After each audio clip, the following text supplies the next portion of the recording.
Salut à tous, c'est Pyro Crypto et aujourd'hui on se retrouve dans une nouvelle vidéo dans laquelle on va voir le top 8 des outils et des sites DeFi que j'utilise de façon journalière et donc que je voulais vous partager si jamais ça pouvait vous aider et vous intéresser. Si jamais ce type de vidéo vous intéresse et que vous apprenez quelque chose, n'hésitez pas à me laisser un petit pouce bleu et à vous abonner pour ne pas rater les prochaines vidéos. Et sur ce, on est parti de suite avec le premier outil et le premier site. Donc ce premier outil, c'est des trackers de portefeuille, c'est-à-dire des sites où vous allez connecter votre portefeuille décentralisé, donc MetaMask, Trust Wallet, et sur lesquels vous allez avoir beaucoup plus d'informations que simplement en regardant votre portefeuille. Vous allez pouvoir directement voir vos investissements dans différents smart contracts, vos pools de liquidité, vos NFT, l'historique de vos transactions avec un niveau de détail beaucoup plus fin. Et du coup, pour cet effet, je vais vous présenter plusieurs outils qui ont le même but, mais chacun leur spécificité. Donc le premier, c'est sûrement le plus connu, c'est DBank. Celui-là, je l'aime bien et je l'utilise surtout pour sa fonction de tracking sur les différents smart contracts et applications, car il est très bon pour détecter les différents dépôts et investissements que vous avez dans des projets DeFi. Le second, c'est directement l'interface portfolio de MetaMask, donc MetaMask Portfolio. Donc celui-là, bien sûr, ne marche qu'avec MetaMask, il ne va pas marcher avec Trust Wallet. En revanche, ce qui est assez intéressant avec MetaMask Portfolio, c'est que directement depuis son interface, vous pouvez utiliser les fonctions de MetaMask, donc le swap et le bridge. Vous pouvez également faire une watchlist pour suivre des tokens en particulier, un petit peu comme sur CoinMarketCap. Et enfin, ce pourquoi je viens consulter de temps en temps MetaMask Portfolio, c'est surtout pour la partie NFT, car des applications de portefeuille tracker que j'utilise, c'est MetaMask Portfolio qui est le mieux capable de détecter les différents NFT que vous détenez sur votre compte. Bien entendu, il faut faire attention car il détecte tous les NFT, même les airdrops un petit peu douteux envoyés par des contrats malicieux qui essaient de siphonner votre portefeuille. Mais ce qui est intéressant, c'est que MetaMask Portfolio est capable de détecter les NFT que vous détenez sur votre portefeuille, même s'il n'y a pas beaucoup de volume, même s'il n'y a pas de marketplace. Tous les NFT qui vont être liés à des projets DeFi sans énormément de volume, qui ne seront pas forcément reconnus ou détectés par DBank par exemple, vous les retrouverez sur MetaMask Portfolio. La prochaine application dont je voulais vous parler, c'est Arkham. Donc là, c'est une application beaucoup plus poussée. Vous pouvez voir l'utilisation des différents exchanges, tout ce que vous avez déposé, tout ce que vous avez retiré avec votre portefeuille, du détail sur également pas mal d'applications décentralisées, ce que vous détenez à chaque endroit. Vous avez une fonction archive, vous pouvez venir faire des comparaisons d'une date vers une autre date, ce que vous déteniez et l'évolution de votre portefeuille, donc ça c'est très intéressant. Pas mal de fonctionnalités très intéressantes, bien entendu tout l'historique des transactions et vous pouvez trier par les transactions entrantes, les transactions sortantes, donc c'est vraiment un super outil. Ce qui est intéressant, c'est que cet outil n'est pas uniquement utilisable pour votre portefeuille, mais vous pouvez faire ces mêmes recherches et utiliser ce même outil sur n'importe quel portefeuille dont vous connaissez l'adresse, et également n'importe quel smart contract. Si vous voulez faire des recherches précises sur par exemple le smart contract d'un projet dans lequel vous avez investi, et vous pourrez avoir ces mêmes données sur les rentrées et les sorties de fonds pour voir comment évolue un projet et si tout se passe bien. Ce qui est assez intéressant aussi sur Arkham, c'est que vous pouvez créer des dashboards personnalisés et donc en rajoutant par exemple des informations qui vous intéressent à vous, comme le cours de certains tokens, l'évolution de la valeur détenue sur votre portefeuille et même, comme je vous le disais, l'évolution de la valeur détenue sur des smart contracts, de multiples portefeuilles également. Donc ça veut dire que vous pouvez suivre tous vos portefeuilles sur un seul dashboard, suivre le cours de vos tokens favoris et suivre l'évolution des smart contracts de vos projets favoris. Donc c'est vraiment l'application la plus poussée et la plus personnalisable qui est disponible. Cet outil Arkham est encore dans une phase de bêta et donc pour rejoindre, il faut utiliser un lien d'invitation par un autre utilisateur. Moi pour l'instant je n'ai invité personne, vous pouvez inviter jusqu'à 10 personnes, donc si ça vous intéresse vous retrouverez mon lien d'invitation dans la description. Ce qui est assez intéressant aussi avec Arkham, c'est qu'il y a eu un airdrop et les utilisateurs ont réussi à avoir quand même pas mal de fonds. Je connais des gens qui ont eu plus de 1000$ de airdrop, donc c'est assez intéressant d'utiliser ce genre d'outil déjà pour l'utilité que ça a pour vous. Et surtout, quand vous êtes là tôt avant la sortie du token de la plateforme dans les phases bêta, vous pouvez profiter d'airdrop éventuellement par la suite. Et donc une autre plateforme qui est en bêta et qui propose le même type de service, pour laquelle vous pouvez vous inscrire pour être sur la liste d'attente et essayer d'avoir accès à la bêta et éventuellement d'avoir accès à un airdrop dans le futur, c'est Nansen. Donc là aussi, je vous mettrai le lien dans la description si jamais vous voulez vous inscrire pour avoir une chance d'avoir accès à la bêta, éventuellement profiter d'un airdrop par le futur. Donc voilà, ça clôture la partie sur les trackers de portefeuille. Donc ces 4 applications ont le même but, vous donner plus d'informations et plus de visibilité sur les différents fonds que vous détenez sur toutes les blockchains différentes avec un seul dashboard, des informations que vous ne pourriez pas forcément voir directement avec votre portefeuille. Le prochain outil que j'utilise pas mal, c'est DeFi Llama, vous connaissez probablement, et si vous connaissez pas, vous allez voir que c'est très intéressant. Donc c'est un outil qui vous permet de regarder pas mal de choses et de faire de la comparaison sur énormément de contrats ou d'outils en finance décentralisée, et ce en comparant toutes les blockchains d'un coup. Donc c'est ça qui est très intéressant, et ce pourquoi je l'utilise le plus personnellement, c'est pour aller chercher des pools de liquidité ou des contrats de stacking avec les meilleurs rendements. Donc vous pouvez trier avec directement par token, par blockchain, si par exemple il y a des blockchains sur lesquelles vous êtes plus intéressé que d'autres, par catégorie, par TVL. Donc si par exemple on trie avec le plus gros rendement, mais on veut un minimum de TVL de 200 000 $, et on va se retrouver les meilleurs rendements avec une TVL minimum de 200 000 $. Donc ici ça serait sur la blockchain Ethereum, on a un APY de 3000% sur une paire Trinity WIS. Et donc là, si on est intéressé par cet investissement, on pourra aller voir pour faire nos recherches et notre due diligence sur le token Trinity pour savoir bien entendu, avant d'investir dans une pool de liquidité, quels sont les tokens qui la composent. Donc l'Ethereum, on connaît, mais le Trinity, je ne connais pas. Éventuellement, si les recherches donnent de bons résultats, investir dans cette pool de liquidité pour profiter des 3000% de rendement. Parce que 3000% de rendement, c'est quand même plus de 8% de rendement journalier. Donc même si ça dure pas, et sûrement que le token Trinity est un token plutôt volatile, si vous restez quelques jours, vous pouvez rapidement faire 20, 30, 40, 50% de rendement en quelques jours avant de sortir de la pool de liquidité avec vos bénéfices. C'est d'ailleurs grâce à DeFi Llama que j'ai découvert la blockchain Base avec le projet Alien Base qui a des pools avec des rendements incroyables et qui a très bien performé ces derniers temps. Si vous ne connaissez pas, je vous conseille de regarder un peu plus. Donc voilà principalement mon utilité pour DeFi Llama, venir chercher des pools de liquidité en pouvant définir tous les critères dont j'ai envie.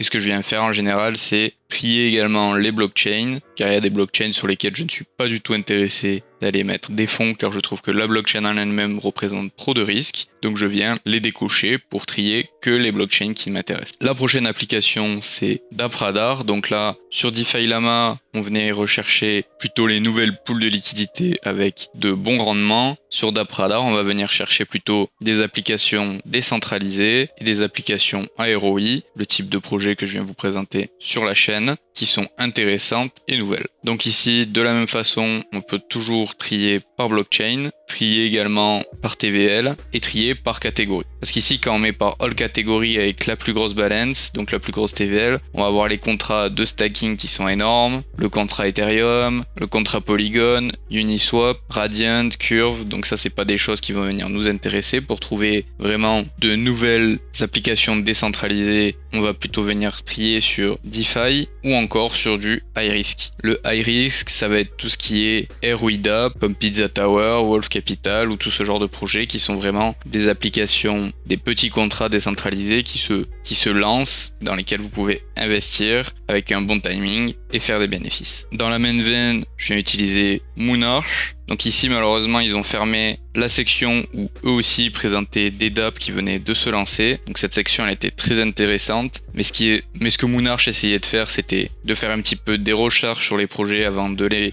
afficher sur le site, afin d'afficher que des projets qu'ils estimaient être plutôt sécurisés. Pour faire ces recherches, un des plus gros critères à l'origine, c'était de regarder s'il n'y avait pas de backdoor. Donc ce qu'on appelle une backdoor dans un contrat, c'est le fait que l'équipe derrière le projet ou les développeurs aient accès au fonds dans le projet et puissent retirer les fonds, donc pouvoir partir avec et faire un rug pull. Sauf que ces derniers temps, il y a eu énormément de projets qui annoncent faire du trading forex, du trading avec des bots, du trading crypto, de l'arbitrage. Et pour faire tout ce genre de choses, il faut avoir accès aux fonds afin de pouvoir les investir et faire le trading avec. Et du coup, ils ne sont plus capables de déterminer si un projet a des chances de rug pull ou pas. Donc ils ont arrêté cette section. En revanche, ce qui est toujours assez intéressant, c'est la section pre-sale où vous pouvez voir à l'avance, donc avant le lancement, les différentes pre-sales sur une multitude de tokens. Et donc avant même que les pre-sales commencent, vous pouvez en être informé, et après vous avez tous les liens des réseaux, du site et du contrat afin de pouvoir aller faire vos propres recherches, vous renseigner sur ces différents tokens et les projets qui sont derrière et voir si c'est quelque chose qui pourrait vous intéresser. Donc ça, c'est un très bon outil pour être au courant des pre-sales qui vont arriver sur des projets dont vous n'avez pas forcément entendu parler mais qui pourraient éventuellement vous intéresser. Après, la prochaine plateforme qui est assez intéressante, c'est Biffy Finance. Donc cet outil, c'est un agrégateur de pools de liquidités, et du coup, au lieu d'aller directement sur les sites et les pools de staking pour déposer vos fonds, vous pouvez utiliser Biffy Finance pour le faire à votre place. Donc déjà, ça a pour avantage de simplifier les différentes transactions et d'avoir toutes vos pools sur un même endroit, et surtout vous avez des fonctions que vous n'avez pas forcément quand vous utilisez directement les pools de liquidités, et ces options sont assez intéressantes, comme par exemple du réinvestissement automatique de vos rendements pour profiter d'intérêts composés, ou l'ajustement automatique de votre fourchette de liquidité concentrée, ce qui peut être très intéressant également, et tout ça sur une multitude de blockchains comme vous pouvez le voir. Donc c'est vraiment un outil très intéressant étant donné que les frais, tout ce que ça vous apporte sont vraiment bas, et en plus vous pouvez l'utiliser pour découvrir des pools de liquidité que vous ne connaissiez pas, également un petit peu comme DeFi Llama, en venant trier sur les différentes blockchains, sur si vous voulez avoir des blue chips, des stablecoins dans vos paires de liquidités, est-ce que vous voulez avoir des pools de staking ou des pools de liquidité, plein de paramètres que vous pouvez sélectionner pour faciliter vos recherches. Donc c'est un outil que j'utilise pas mal, c'est Biffy Finance. Après, on arrive sur Bog Finance. Donc Bog Finance, c'est un outil de swap, un petit peu comme PancakeSwap, Uniswap. L'avantage avec cet outil, c'est qu'il est sur énormément de blockchains. Donc quelle que soit la blockchain sur laquelle vous êtes, sauf la blockchain Ethereum, mais bon, personnellement je l'utilise pas trop vu des frais, vous pouvez faire vos swaps avec cet outil. Et quand vous faites vos swaps, c'est un agrégateur, c'est-à-dire que il va venir chercher les pools de liquidité de ceux qui détiennent la liquidité, regarder toutes les pools qui sont disponibles et vous donner le meilleur taux. Donc quand vous savez pas trop quel est le meilleur exchange pour trade une paire en particulier sur une blockchain en particulier, utiliser un agrégateur va faire le boulot de recherche à votre place et vous donner le meilleur taux en direct. Moins bien sûr de légers frais, donc bien entendu, si vous savez déjà que une certaine paire de liquidités pour un token en particulier n'est disponible que sur PancakeSwap ou que sur Uniswap ou que sur un exchange en particulier, que le token ou le contrat ou le projet décentralisé à sélectionner en tant que partenaire, vous pouvez directement aller sur cet exchange étant donné que Bog Finance va pouvoir trouver la pool de liquidité et vous proposer un swap à un taux intéressant, sauf que vous aurez les frais à payer. En revanche, si c'est des plus gros tokens, par exemple, si vous voulez trader du BNB vers du BUSD, là ça va aller chercher toutes les pools disponibles et vous donner le meilleur taux possible directement. Donc ça c'est déjà assez intéressant, surtout que bon, sur la BNB Smart Chain, sur Avalanche, on sait sur quel swap aller, mais sur certaines blockchains, comme vous n'êtes pas très familier, que vous n'utilisez pas souvent les blockchains, vous savez pas trop quel est le meilleur swap, et des fois sur certaines blockchains que j'utilise, comme Chronos, il n'y a pas vraiment un swap qui a assis sa dominance, qui a le plus de partenariats, le plus de liquidité. Il y a vraiment pas mal de swaps qui sont disponibles. Et quand vous savez pas trop lequel a le meilleur taux pour quelle paire, utiliser un outil comme Bog Finance vous facilite la vie. Après, en dehors de ça, l'autre chose qui est assez intéressante, c'est les limit orders et les stop loss. Donc les limit orders, vous pouvez placer des ordres d'achat et des ordres de vente sur n'importe quelle des blockchains qui sont disponibles pour n'importe quel des tokens qui sont disponibles. Donc si par exemple je veux vendre un BNB et récupérer mon argent en BUSD et que je veux vendre mon BNB quand il vaudra $250, la token tax pour le BNB c'est 0 et je veux que mon ordre dure pendant les 15 prochains jours, je peux placer cet ordre et la vente de mon BNB se fera automatiquement en BUSD si jamais le BNB atteint $250 dans les 15 prochains jours. Et de la même façon, je peux placer un ordre d'achat en disant que je vais acheter un BNB quand le BNB sera à $200 et si ça arrive dans les 15 prochains jours, ça achètera automatiquement un BNB pour $200. Et donc ça c'est des choses avec lesquelles vous êtes sûrement sûrement familier car placer des ordres d'achat et de vente sur des échanges, ça se fait très souvent. En revanche, là l'avantage c'est que vous pouvez le faire de façon totalement décentralisée et sur une grande variété de blockchains qui sont disponibles et avec tous les tokens qui sont disponibles sur ces blockchains. Donc ordre d'achat et ordre de vente sur des tokens qui sont un peu plus volatiles comme par exemple des tokens de projets décentralisés, c'est des choses que j'utilise très souvent pour vraiment avoir le meilleur timing et le meilleur prix d'entrée sur certains projets et des fois le meilleur prix de sortie si jamais je veux prendre des bénéfices sur certains projets. Maintenant le 7e outil que j'utilise pas mal c'est Dune, et Dune il nous permet d'aller voir un maximum d'informations sur des projets décentralisés. Donc par exemple si ici on vient de taper Horde, on va trouver le dashboard de Horde Finance avec toutes les informations, combien ils ont de BUSD sur le contrat, quelle est la TVL des NFT, quelle est la TVL dans la paire de liquidités, combien ils ont mine de NFT, le nombre de portefeuilles qui détiennent des tokens Horde, une multitude d'informations en temps réel qui est vraiment très intéressant. Donc bien entendu, ces dashboards, il faut qu'ils soient créés par quelqu'un, donc que ce soit par le projet ou une personne qui suit le projet. Et vous retrouvez une multitude de projets avec des dashboards et vous pouvez faire des recherches par tag ou directement par le nom. Donc par exemple si on recherche des projets connus comme Drip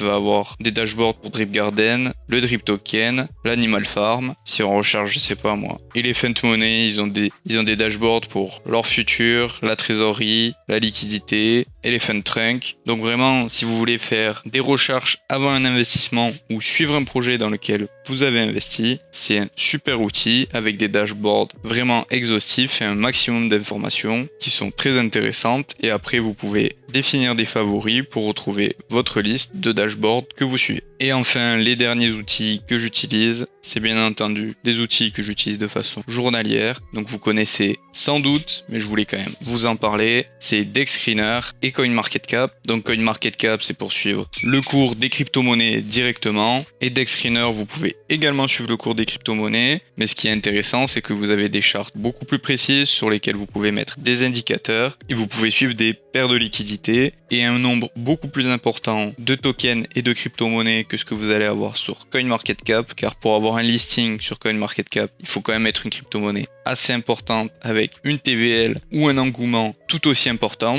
alors que sur DexScreener, n'importe lequel de vos projets décentralisés avec un token et une paire de liquidités avec un minimum de volume, vous pourrez le retrouver directement. Donc je vais pas vous montrer comment ça marche, je suppose que DexScreener vous connaissez, mais personnellement moi c'est l'outil que j'utilise, il y en a bien d'autres, mais c'est pour moi le plus complet. Donc voilà pour les 8 outils DeFi que j'utilise le plus. Donc il y en a certains c'est juste pour faire du suivi sur des projets ou des investissements, d'autres c'est pour trouver de nouveaux projets ou de nouveaux investissements, et ce sont tous des outils que j'utilise de façon journalière, donc je tenais à vous les partager car j'ai eu quelques personnes qui m'ont contacté sur Discord en me demandant comment je trouvais de nouveaux projets, comment je faisais pour suivre mes différents investissements. Et donc comme vous avez vu dans pas mal de mes vidéos que je partage, j'utilisais aussi également beaucoup de tableurs de type Excel, Google Spreadsheet pour faire des suivis, mais il y a également des outils tout faits si vous n'êtes pas trop familier avec les tableurs Excel. Et surtout sur les tableurs Excel, il faut aller les mettre à jour très souvent et avoir des outils qui se mettent à jour automatiquement, que ce soit pour mettre à jour vos fichiers personnels ou pour garder un œil sur l'évolution en temps réel. C'est quand même assez intéressant. Donc bien entendu, vous retrouvez en description un lien pour chacun des outils que je vous ai présentés dans la vidéo. Si jamais vous avez des questions, n'hésitez pas à les poser en commentaire, j'y répondrai sans faute. Si jamais vous avez apprécié la vidéo, laissez-y un petit pouce bleu